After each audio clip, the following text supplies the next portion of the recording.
Texas judge strikes down Obama overtime rule.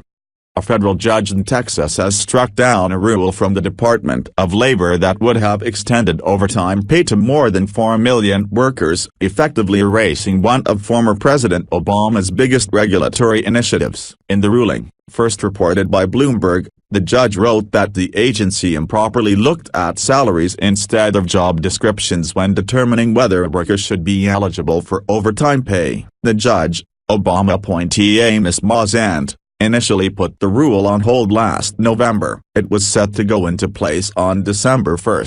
The rule would have required employers to pay overtime to most salaried workers who earn less than $47,476 annually, a sharp increase from the current annual salary limit of $23,660. The judge's ruling was celebrated by industry groups, including the Restaurant Law Center, which represents the restaurant industry. In a statement to The Hill, the group said the Obama administration overstepped its authority. The Department of Labor under the previous administration overstepped its authority in making changes to the federal overtime rule. Today's decision to invalidate the rule demonstrates the negative impacts these regulations would have had on businesses and their workers. We will continue to work with DOL on behalf of the restaurant industry to ensure workable changes to the overtime rule are enacted, the group said in a statement. In August 2016, then candidate Donald Trump vowed he would target Obama's overtime rules as president. Rolling back the overtime regulation is just one example of the many regulations that need to be addressed to do that.